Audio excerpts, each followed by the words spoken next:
মাননীয় স্পিকার, আমি আপনাকে স্পষ্টভাবে বলতে চাই, আমি কোনো মাদ্রাসার ছাত্র নই, আমি কোরআন হাদিসের উপর কোনো বিশেষজ্ঞ নই, আমি কোনো মুফতি মুহাদ্দিসও নই, আমি কোনো হাফেজও নই।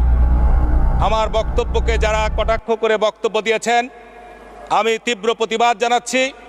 আমি যে বিষয়ে উত্থাপিত বক্তব্য রেখেছিলাম, আমার এখানে যে দুইজন বক্তব্য রেখেছেন তার ধারে কাছেও আসতে পারেন নাই মাননীয় স্পিকার। একজন হাফেজ এমপি বক্তব্য দিয়েছেন, উনি চলে গেছেন কোথায়?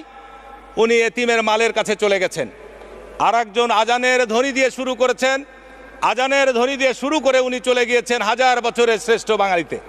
মাননীয় স্পিকার, বুঝতে হবে আমার বক্তব্য কিন্তু এখন ইউটিউবে ভাসছে, আমার বক্তব্য পার্লামেন্টের প্রসিডিংসের মধ্যে রয়েছে। মাননীয় স্পিকার, কোরআন এবং হাদিস জানার জন্যে মুফতি মুহাদ্দিস হওয়া লাগে না, কোরআন হাদিস জানার জন্য তেলাওয়াত করতে হবে, আমল করতে হবে, ধ্যান করতে হবে, তাহলেই কোরআন হাদিস সম্পর্কে স্পষ্ট জানা যাবে। আমি মাননীয় স্পিকার আপনার মাধ্যমে এটুকু বলতে চাই, আমি আল্লাহর কাছে শুকরিয়া আদায় করছি আলহামদুলিল্লাহ যে আজকে আমি কোরআনের দু একটি রেফারেন্স নিয়ে আলোচনা করার ফলশ্রুতিতে এই পার্লামেন্টে অতীতে আমরা গান শুনেছি, এই পার্লামেন্টে কবিতা আবৃত্তি শুনেছি, কোরআনের উদ্ধৃতি দিয়ে আলোচনা হয় নাই।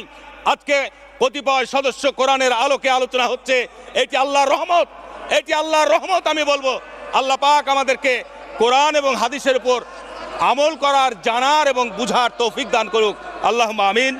মাননীয় স্পিকার, আমি দয়া করে অনুরোধ করব, আপনি আমাদের সংসদের গার্জিয়ান, আমরা মাত্র কয়েকজন আছি, আমাদেরকে দয়া করে সুষ্ঠুভাবে কথা বলার পরিবেশ আপনি করে দেবেন। মাননীয় স্পিকার, কথায় আছেন, আমরা পড়েছি চোরের মায়ের বড় গলা। চোর যখন চুরি করে, মাননীয় স্পিকার, চোর যখন চুরি করে তখন অত্যন্ত সতর্কতার সাথে চুরি করে। চোর জানে যে চোর যদি ধরা পড়ে তাহলে তার যে উত্তম মধ্যম হবে, এইটির কারণে সে এত সতর্ক হয়ে চুরি করে যেন সে ধরাটি না পড়ে। মাননীয় স্পিকার, যে কারণে বলা কথাই আছে যে গৃহস্থের একদিন, চোরের 10 দিন। মাননীয় স্পিকার, আজকে এখানে বারবার বলা হচ্ছে যে আজকে মাননীয় স্পিকার কৌশলে বিএনপি হেরে গেছে। আমি আজকে 11তম জাতীয় সংসদ নির্বাচনে, 11তম জাতীয় সংসদ নির্বাচনে যে অনুষ্ঠিত হয়েছে, এই যে সংসদে দাঁড়িয়ে আমরা কথা বলছি মাননীয় স্পিকার, এই নির্বাচন সম্পর্কে যে আমার বক্তব্য নয়, এটি সারা বিশ্বের, সারা বাংলাদেশের বুদ্ধিজীবীদের এই বক্তব্যগুলো এসছে। আপনার অবগতির জন্য আমি জানাচ্ছি মাননীয় স্পিকার, 2018 নির্বাচন নিয়ে কালের কণ্ঠে এসেছে 16 জানুয়ারিতে। ভোটের অনিয়মের অভিযোগ বিচার বিভাগীয় তদন্ত চায় টিআইবি। বাংলাদেশে অর্থপূর্ণ সংলাপ চায় জাতিসংঘ মহাসচিব। তিনি বলেছেন যে বাংলাদেশে যে নির্বাচন, এটি কোনো অর্থবহ নির্বাচন হয় নাই, এটি যুগান্তর। 20 জানুয়ারি 2019। মাননীয় স্পিকার, আপনার অবগতির জন্য জানাচ্ছি, বাংলাদেশে নির্বাচনের জন্য, এই নির্বাচনে অনিয়মে উদ্বেগ প্রকাশ করেছে যুক্তরাষ্ট্র। মাননীয় স্পিকার, এইখানে বাংলাদেশের প্রহসনে নির্বাচন অনুষ্ঠিত হয়েছে, নিউ ইয়র্ক টাইমসের সম্পাদকীয়তে লেখা হয়েছে। মাননীয় স্পিকার, বাংলাদেশের নির্বাচন সুষ্ঠু অবাধ হয়নি, দিল্লির গবেষক বিশ্লেষকরা অভিমত ব্যক্ত করেছেন। এটি আমার কথা নয় মাননীয় স্পিকার, বিএনপির কথা নয়, জামাতের কথা নয়। নির্বাচনের গ্রহণযোগ্যতা নিয়ে নানা মহলে প্রশ্ন। মাননীয় স্পিকার, যে পার্লামেন্টে দাঁড়িয়ে কথা বলছি, আজকে আগের রাতে ব্যালট ভর্তি, পরের দিন গণনা, যে কারণে এই পার্লামেন্টকে বলা হচ্ছে মধ্যরাতের পার্লামেন্ট। মাননীয় স্পিকার, এই বিষয়গুলি এখানে বলা হয়েছে সত্য কথা বলার জন্যে। এই কথাগুলো আমার নয়, নির্বাচনে ভোটাররা প্রতারিত, অপমানিত হয়েছেন। মাননীয় স্পিকার, আন্তর্জাতিক মানদণ্ডে আজকে পুলিশদেরকে নির্বাচনের পর, প্রথম আলো 8ই জানুয়ারিতে প্রকাশিত রিপোর্ট, পুলিশ সুপারদেরকে পুলিশ সদর দপ্তর থেকে চিঠি দেওয়া হয়েছে। এটি বাংলাদেশের 49 বছর ইতিহাস অত্যন্ত কলঙ্কজনক। এখানে পুলিশ সুপারদের চিঠিতে বলা হচ্ছে, নির্বাচন পরিচালনার জন্য ধন্যবাদ জানিয়ে পুলিশ সদর দপ্তর থেকে পুলিশ সুপারদের এসপি চিঠি দেওয়া হয়েছে। চিঠিতে নির্বাচন সুষ্ঠু, সুন্দর, পরিবেশ স্বচ্ছ, আন্তর্জাতিক মানসম্পন্ন হয়েছে বলে উল্লেখ করা হয়েছে। বলা হয়েছে এসপিরা তাদের উপর অর্পিত দায়িত্ব সুষ্ঠু পরিকল্পনার দ্বারা পালনে সক্ষম হয়েছে। মাননীয় স্পিকার, এই যে সুষ্ঠু পরিকল্পনা, এইটির মধ্যে প্রশ্ন রয়েছে। রাতে সিল ঠাকাতে নির্বাচন কমিশন বলছে যে এখন থেকে ব্যালট পেপার পাঠাবো সকালবেলা। মাননীয় স্পিকার, স্বচ্ছ নির্বাচনের ক্ষেত্রে সরকারের আন্তরিকতা প্রশ্নবিদ্ধ। মাননীয় স্পিকার, এখানে আজকে সাম্প্রতিক গত 22 তারিখে প্রথম আলোতে আপনাদেরই একজন কলামিস্ট সোহরাব হোসেন, উনি নির্বাচনের ব্যবস্থা বলেছে এই সাংবিধানিক নির্বাচন কমিশন প্রতিষ্ঠানটিকে বিলুপ্ত করে দেওয়া দরকার। যে নির্বাচনের কমিশনের দায়িত্ব হচ্ছে ভোটারদেরকে ভোট কেন্দ্রে নিয়ে যাওয়া, যে নির্বাচন কমিশনের দায়িত্ব হচ্ছে যারা প্রার্থী তাদের নিরাপত্তা দেওয়া, যে নির্বাচন কমিশনের দায়িত্ব হচ্ছে ভোটের ফলাফল সঠিকভাবে প্রকাশ করা। আজকে কি আমরা বলতে পারি যে গত 2018 ডিসেম্বরের নির্বাচন কমিশন এই দায়িত্ব পালন করতে পেরেছে? ব্যর্থ, অযোগ্য, কোনো সন্দেহ নয়। মাননীয় স্পিকার, আজকে যে কোনো মানদণ্ডে আপনি নিয়ে গবেষণা করেন, কেউ বলবে না যে এই সমস্ত কথাগুলি আমি অসত্য কথা বলছি। মাননীয় স্পিকার, আজকে জননিরাপত্তার কথা বলা হচ্ছে। আজকে আমাদের শ্রদ্ধেয় মাননীয় সংসদ আমার পূর্বে বক্তৃতা দিয়েছেন। আজকে জননিরাপত্তার কথা কোথায়?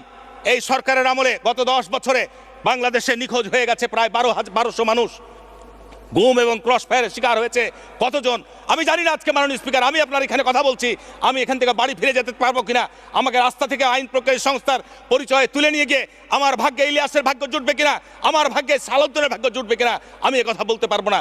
আজকে যখন মাননীয় সাবেক মন্ত্রী, বর্তমান মন্ত্রী অনেকে উপহাস করে বলেন যে বিএনপি রাস্তায় দাঁড়াতে পারে না, আজকে বিএনপির কত নেতাকর্মী গুমের শিকার হয়েছে, আজকে বিএনপির কত নেতাকর্মী আপনার অপহরণের শিকার হয়েছে, আজকে বিএনপির কত নেতাকর্মী ক্রস ফায়ারের শিকার হয়েছে, বিনা বিচারে বিচার বহির্ভূত হত্যাকাণ্ডের শিকার হয়েছে। এর তথ্য হিসাব আপনি চাইলে আপনার কাছে আমি পৌঁছে দেবো মাননীয় স্পিকার। আজকে বিএনপির মহাসচিবের নামে 84টি মামলা। আজকে অবাক লাগে মাননীয় স্পিকার, আজকে মাননীয় স্বরাষ্ট্রমন্ত্রী বলেন গায়েবী মামলা কিছু নাই। আমি আপনাকে চ্যালেঞ্জ দিয়ে বলবো, আমাদের এই পার্লামেন্টের সাবেক স্পিকার ব্যারিস্টার জমির উদ্দিন সরকার, 84 বছর বয়স, খন্দকার মাহবুব হোসেন বিজ্ঞ আইনজ্ঞ, তার বয়স 84 বছর, ব্যারিস্টার মওদুদ আহমেদ, আজকে বিএনপি সিনিয়র নেতারা উনারা নাকি হাতের ঝিলে বসে বোমা তৈরি করছিলেন, নাশকতার কাজে লিপ্ত ছিলেন। এই মামলায় তাদেরকে উচ্চ আদালত থেকে জামিন নিতে হয়। এই কথাগুলি কি অসত্য? এই কথাগুলি কি মিথ্যা? এই কথাগুলির আলোকেই আমি কোরআনের আয়াত থেকে বলবো, মাননীয় স্বরাষ্ট্রমন্ত্রী মহোদয়, আমি একেবারে সুস্পষ্টভাবে কোরআন থেকে আপনাকে বলছি, কেউ কাউরি বোঝা বহন করবেন, আল্লাহ পাক কোরআনে স্পষ্টভাবে বলছে। আল্লাহ পাক সূরা বনী ইসরাঈলের মধ্যে অত্যন্ত স্পষ্টভাবে বলছে। মাননীয় সূরা বনী ইসরাঈলের মধ্যে দাঁড়ান, আমি মাননীয় সদস্য এখানে পরিষ্কারভাবে সূরা বনী ইসরাঈল, বাজেটের উপর বলছেন না কথা, বাজেটের উপর বলুন। মাননীয় স্পিকার, এতক্ষণ তো সাধারণ আলোচনা হয়েছে, আপনি তো লক্ষ্য করেছেন। আমাকে যদি বাজেটের উপর, আমি বাজেটের উপরই বলবো, কিন্তু আজকে বক্তব্যের যে ধারা চেঞ্জ করে দিয়েছেন, যে কারণে আমাকেও বাজেটের উপর প্রস্তুতি ছিল। আমি আপনাকে বলবো, আমি এই কথাগুলি অত্যন্ত স্পষ্ট বলছি, এটা আমরা সবাইকে দুনিয়া থেকে চলে যেতে হবে মাননীয় স্পিকার। আমরা কেউ দুনিয়াতে স্থায়ী নই। আল্লাহ পাক পবিত্র কোরআনে সুস্পষ্টভাবে বলছে, নিশ্চয়ই তোমাদের চক্ষু, কর্ণ, অন্তঃকরণ জিজ্ঞাসিত হবে কিয়ামতের মাঠে। এটি সূরা বনী ইসরাঈলের 36 নম্বর আয়াত। মাননীয় স্পিকার, এর একটা শানে নজুল তাফসীরটি কি? দয়া করে চুপ করেন, আপনারা আপনাদের সময় বক্তব্য দিয়েন। মাননীয় স্পিকার, এই কারণেই আজকে আমরা যারা দায়িত্বে রয়েছি, আজকে যারা আমরা দায়িত্ব পালন করছি, আমাদেরকে অবশ্যই কিয়ামতের মাঠে বলবে, তোমার সামনে তুমি দেখেছো ওই আহাজারি করছে যে ব্যক্তিটি আজকে নিখোঁজ হয়ে গেছে, তুমি কানে শুনছো, তুমি চোখে দেখছো, তুমি হৃদয় দিয়ে অনুভব করছো, কোনো ব্যবস্থা গ্রহণ করছো না। এটি আমরা যে যার কর্মের জন্য কিন্তু আমরা তার জন্যই তার জবাবদিহি করবো মাননীয় স্পিকার। যে কারণে পরিষ্কারভাবে আল্লাহ পাক বলছেন সূরা বনী ইসরাঈলের মধ্যে, আমি প্রত্যেকের কর্মকে, সূরা বনী ইসরাঈল 13 এবং 14 নম্বর আয়াত, প্রত্যেক মানুষের কর্মকে আমি গ্রীবা লগ্ন করে রেখেছি, কিয়ামতের দিন বের করে দেখাবো একটি কিতাব যে খোলা অবস্থায় পাবে। সেখানে কোনো বিচারকও লাগবে না, সাক্ষীও লাগবে না। আমাদের কিতাব, আমাদের যা কর্মকাণ্ড, আমাদের দুই দিকে ফেরেশতা বসে সর্বক্ষণ এই কাজে নিয়োজিত রয়েছে। মাননীয় স্পিকার, এখানে আজকে মাননীয় সংসদ সদস্য জনাব মোহাম্মদ নাসিম ভাই, উনার পিতা হারিয়েছেন। আমাদের মাননীয় প্রধানমন্ত্রী, উনি স্বজন হারিয়েছেন, পিতা, মাতা, ভাই, শিশু রাসেল সহ। এর হৃদয় বিদারক এই ঘটনার সত্যিকার অর্থেই যে কথাটি বারবার আসে মাননীয় স্পিকার, ইনডিমিনিটি বিলের মধ্যে যে হত্যাকাণ্ড বন্ধ করা হয়েছিল, পবিত্র কোরআনের সূরা বাকারা 178-79 আল্লাহ পাক স্পষ্টভাবে বলছে কিসাসের কথা, বদলা নেওয়ার কথা। কোনো আইন দিয়ে আপনার হত্যাকাণ্ডের বিচার বন্ধ করা যায় না। আমি তীব্র নিন্দা জানাচ্ছি। অবশ্যই যারা ওই 1975 সালের এই হত্যাকাণ্ডের যারা বিচার বন্ধ করেছিল, এটি সম্পূর্ণ কোরআনের পরিপন্থী। কিন্তু ওই আয়াতের মধ্যে আল্লাহ পাক কি বলছেন? বদলা নেওয়ার কথা বলেছেন।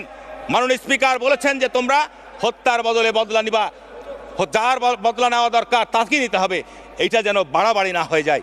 অর্থাৎ যে হত্যাকাণ্ডের সাথে জড়িত, তার বাইরে যদি আরেকজন নিরীহ নিরপরাধ কোনো মানুষ হত্যাকাণ্ডের মধ্যে জড়িত, হত্যাকাণ্ডের শিকার হয়ে যায়, সেই জন্য আল্লাহ বলছে যে তোমরা বাড়াবাড়ি থেকে বিরত থাকো, যাহা না হলে তোমরাকে আযাব পাকড়াও করবে। এটি সূরা বাকারার মধ্যে স্পষ্টভাবে বলে দেওয়া হচ্ছে। যে কারণে মাননীয় স্পিকার, আমি পরিষ্কারভাবে বলবো যে আমাদের যারা পূর্বের আমাদের ন্যাশনাল লিডাররা এই বিষয়গুলোর প্রতি বিবেচনা করেছে। যে আজকে আমরা এই বিচার করতে গিয়ে যদি সত্যিকার অর্থে বিচারের কাঠগড়ায় দাঁড় করে যদি কোনো নিরীহ মানুষকে হত্যাকাণ্ডের শিকার করে ফেলি, তাহলে পারে মাননীয় স্পিকার এই জন্য কিন্তু আমরা যারা দায়িত্বে থাকবো তাদেরকে জবাব দিতে আসতে হবে। বহির্বিশ্বে বিপদের মুখে পড়তে যাচ্ছে বাংলাদেশ। বিএনপির সিনিয়র যুগ্ম মহাসচিব রুহুল কবির রিজভী বলেছেন, ইতালির মূলধারা গণমাধ্যমগুলোতে বাংলাদেশে করোনা ভাইরাসের ভুয়া সার্টিফিকেট কেনাবেচা নিয়ে নেতিবাচক খবর প্রকাশিত হয়েছে। ফলে বহির্বিশ্বে বাংলাদেশ বর্ধনে বিপদের মুখে পড়তে যাচ্ছে।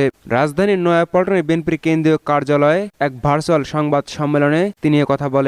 রিজভী বলেন, বৈশ্বিক করোনা মহামারী শুরুর পর থেকেই বর্তমান সরকার ক্রমাগত ব্যর্থতা প্রদর্শন করে আসছে। একের পর এক এমন হৃদয় বিদারক ঘটনার মধ্যে এখন আবার করোনা টেস্ট নিয়ে ভুয়া সার্টিফিকেট ও জালিয়াতির জন্য বিদেশের গণমাধ্যমে নেতিবাচক খবরের শিরোনাম হচ্ছে বাংলাদেশ। দেশ বিদেশের গণমাধ্যমের খবরে আরো জানা গেছে, ইতালি, চীন, জাপান, ভিয়েতনাম, কাতার, আরব আমিরাত সহ অনেকগুলো দেশ বাংলাদেশের সঙ্গে বিমান চলাচলে নিষেধাজ্ঞা প্রয়োগ করেছে। তিনি বলেন, বাংলাদেশিদের ইতালিতে প্রবেশের ক্ষেত্রে সাময়িক নিষেধাজ্ঞা দেওয়া হয়েছে। এটা একটা বিব্রতকর পরিস্থিতি। ইতালিতে বাংলাদেশিদের বাঁকা চোখে দেখা হচ্ছে। বাংলাদেশিদের বহনকার বিমানকে বলা হচ্ছে করোনা বোমা। এমনকি শতাধিক প্রবাসী বাংলাদেশি যারা গত বুধবার ইতালি রোমের বিমানবন্দরে গিয়ে পৌঁছেছিলেন, সেখানে তাদের অনেকেরই করোনা ভাইরাস শনাক্ত হওয়ায় প্রায় সবাইকে বাংলাদেশে ফেরত পাঠানো হয়েছে। রিজভী বলেন, করোনা ভাইরাস মোকাবিলায় সরকার শুরু থেকে যে ধরনের ঢিলেঢালা মনোভাব প্রদর্শন করেছিল তার সমূহ বিপদ আজ করতে পেরে আমরা সরকারকে আগেই সতর্ক করেছিলাম এবং বলেছিলাম, আজকের বাস্তবতায় দেখতে পাচ্ছি বিএনপি এই আশ্বাসটি এখন দুঃখজনকভাবে সত্য হতে চলেছে। বিএনপির নেতা বলেন, ইতালি, চীন, জাপান, ভিয়েতনাম, তুরস্ক, কাতার, আরব আমিরাত সহ বিভিন্ন দেশ বাংলাদেশের নাগরিকদেরকে তাদের দেশে ঢুকতে আরোপ করেছে নানা বিধিনিষেধ। ইতালিতে পৌঁছার পর 152 জন বাংলাদেশিকে দেশটিতে ঢুকতে না দিয়ে এয়ারপোর্ট থেকে ফেরত দেওয়ার প্রমাণ করে বাংলাদেশের ক্ষমতাসীন সরকার দেশের জনগণের স্বার্থের প্রতি কতটা উদাসীন। সরকারের দৃষ্টি শুধুই যেন প্রবাসীদের পাঠানো রেমিটেন্সের প্রতি, প্রবাসীদের স্বার্থের প্রতি নয়। হ্যালো দর্শক, এই নিউজ সম্পর্কে আপনার গুরুত্বপূর্ণ মতামত অবশ্যই জানাবেন। এদিকে সরকারের কাছে কোনো টাকা নেই,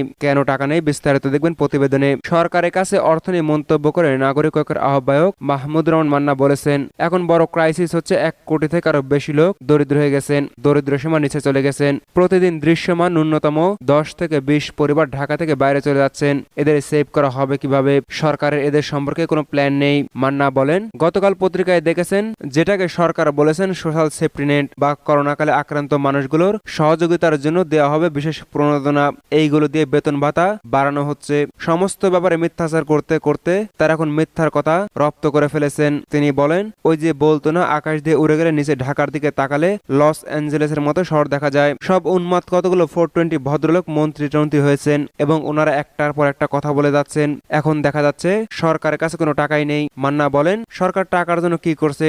প্রধানমন্ত্রী নিজেও বলেছেন, দেখেন তো ফরেন এক্সচেঞ্জ রিজার্ভ থেকে টাকা নেওয়া যায় কিনা। এটাকে বিশ্বাস করার মতো? কত বড় ক্রাইসিসে পড়লে ফরেন এক্সচেঞ্জ রিজার্ভ হতে টাকা নিতে চায় সরকার। তিনি বলেন, আপনি এখান থেকে অনুমোদন দিয়েছেন হসপিটাল চালানোর জন্য, তাকে টেস্ট করতে দিয়েছেন এই করোনা ভাইরাসের, এবং তার ফিক্সড লোক করা আছে বাইরে এবং সেও ধরা খেয়েছেন। সারা দুনিয়াতে তাদের বদনাম হয়েছে। মান্না বলেন, সেই লোকটা যে আওয়ামী লীগের একজন মদতপৃষ্ট লোক, আওয়ামী লীগের উচ্ছিষ্ট লোক, আর সে রীতিমতো গানম্যান সহ পুলিশ প্রোটেকশন নিয়ে পেত। সরকার তাকে তৈরি করেছেন। এরকম একটা দুইটা নয়, আপনারা এই 95 যারা করেছেন তারাও। মানুষের যখন মৃত্যুর আহাজারি, ক্ষুধার্তের আর্তনাদ, সেই সময় মানবতার সাথে এত বড় বেইমানি করার দল পৃথিবীতে বেশি নাই।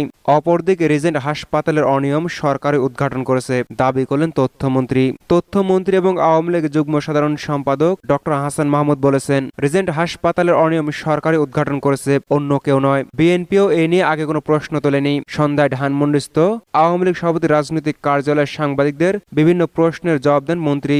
বিএনপির মহাসচিব মির্জা ফখরুলের মন্তব্য, সরকারের মদদে রিজেন্টের অনিয়ম, এর জবাবে তিনি কথা বলেন, সরকারি সংস্থা নিজেই ঢাকা এজেন্ট হাসপাতালে 2টি শাখায় অভিযান ও মামলা করেছে, গণমাধ্যমের কোনো প্রতিবেদনের ভিত্তিতে নয়। এরপর এই বিষয়ে অনুসন্ধানী প্রতিবেদন প্রকাশের জন্য আমি গণমাধ্যমকে ধন্যবাদ জানাই। পত্রপত্রিকার রিপোর্ট দেখা যায় শাহেদ করিম বিএনপির আমলে হাওয়া ভবনের সাথে যুক্ত ছিলেন, এরপর 2 বছর জেলেও ছিলেন। রিপোর্ট অনুযায়ী কয়েক মাস আগেও যুবদলের নেতাকে সামনে রেখে শাহেদ যখন তারেক রহমানের সাথে স্কাইপে কথা বলেন, তখন সেটি কাদের মদদে ঘটে? মির্জা ফখরুলের কাছে প্রশ্ন রাখেন ডক্টর হাসান। তিনি বলেন, শাহেদকে যারা টক শোতে সুযোগ দিয়েছিলেন তাদেরও দায় রয়েছে, কারণ সে টক শোতে প্রতারণার ঢাল হিসেবে ব্যবহার করত।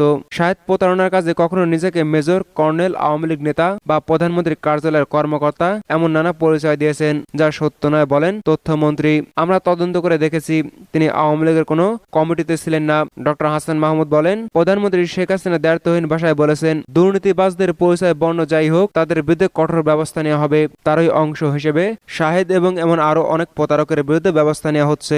ইটালি থেকে বাংলাদেশি যাত্রীদের ফেরত পাঠানোর বিষয়ে বিএনপির নেতা রুহুল কবির রিজভীর মন্তব্যে বাংলাদেশের বিমানকে করোনা বোমা বলা হচ্ছে। এ প্রসঙ্গে তথ্যমন্ত্রী বলেন, রিজভী সাহেবের মন্তব্য বাংলাদেশ ও দেশের মানুষের বিরুদ্ধে। তিনি বলেন, সমগ্র বিশ্বের কোন দেশের করোনার কারণে বিমান চলাচল এখনো স্বাভাবিক হয়নি। বাংলাদেশেও করোনা আক্রান্ত বলে মনে হওয়া বিদেশিদের যাত্রীদের ফেরত পাঠিয়েছে। এদিকে শাহেদের অপকর্মের দায় আওয়ামী লীগকে নিতে হবে বললেন দুলু। বিএনপির সাংগঠনিক সম্পাদক অ্যাডভোকেট রুহুল কুদ্দুস তালুকদার দুলু বলেছেন, উদরপিণ্ডি বুদর ঘরে চাপানোর চিরাচরিত অভ্যাস, সেখান থেকে বের হতে পারছে না ক্ষমতাসীন আওয়ামী লীগ। সর্বশেষ রিজেন্ট হাসপাতালের মালিক মোহাম্মদ শাহেদের অপকর্মের দায়ও তারা বিএনপির উপর চাপানোর চেষ্টা করছে। তিনি বলেন, কোথাও কোনো উচ্ছিষ্ট ধরা পড়লেই আওয়ামী লীগের পক্ষ থেকে বলা হয় এটা হাওয়া ভবনের লোক। দুর্নীতির দায় কেউ ধরা পড়লেই এটা তারেক রহমান বা বিএনপির লোক, অথচ এক যুগ ধরে বিএনপি ক্ষমতায় নেই। এসব রাজনৈতিক স্ট্যান্ডবাজি জনগণ বিশ্বাস করে না। দুলু দাবি করেন, রিজেন্ট হাসপাতালের কর্ণধার মোহাম্মদ সাইদ আওয়ামী লীগের উচ্ছিষ্ট। সে আওয়ামী লীগের একটি উপকমিটির সদস্য। তার অপকর্মের দায়িত্ব আওয়ামী লীগকে নিতে হবে। শুক্রবার যুগান্তরের সঙ্গে আলাপচারিতায় তিনি সব কথা বলেছেন। সাবেক এই উপমন্ত্রী বলেন, কিছুদিন আগে জি.কে. শামীমকে গ্রেফতার করা হলো। তিনি টেন্ডার জগতের মাফিয়া। আওয়ামী লীগের প্রভাবশালীদের সঙ্গে তার সখ্যতায় পুরো টেন্ডার তিনি নিয়ন্ত্রণ করতেন। গ্রেফতারের পর বলা হয়েছিল তিনি বিএনপির অঙ্গ সংগঠন যুবদলের লোক। অনেক আগে তিনি বিএনপির এক নেতার কর্মী ছিলেন। এসব বলে আওয়ামী লীগ মূলত উদরপিণ্ডি বুদরঘারে চাপাতে চায়। সরকারের উদ্দেশ্যে সময় দুলু বলেন, এসব দায় চাপানোর সংস্কৃতি থেকে বের হয়ে প্রকৃত দুর্নীতিবাজদের গ্রেফতার করুন। এভাবে অন্যের উপর দায় চাপালে দুর্নীতিবাজরা আরো বেপরোয়া হয়ে উঠবে, তারা অপকর্ম করার সাহস পাবে।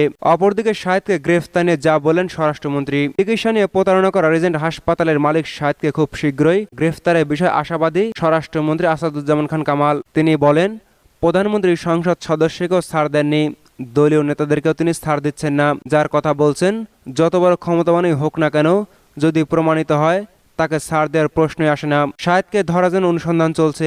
র্যাব ও পুলিশ উভয় খুঁজছে তাকে। আমরা মনে করি খুব শীঘ্রই গ্রেফতারের তথ্য দিতে পারবো।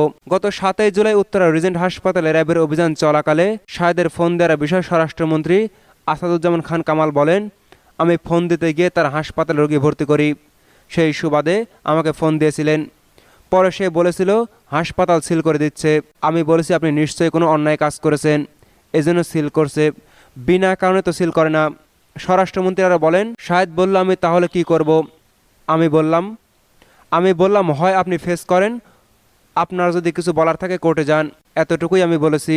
শাহেদকে গ্রেফতারের বিষয়ে জানতে চাইলে নাম প্রকাশ না করার শর্তে র্যাবের শীর্ষস্থানীয় একজন কর্মকর্তা বৃহস্পতিবার রাতে সাংবাদিকদের বলেন, আমরা শাহেদকে গ্রেফতারের সর্বাত্মক চেষ্টা চালিয়ে যাচ্ছি।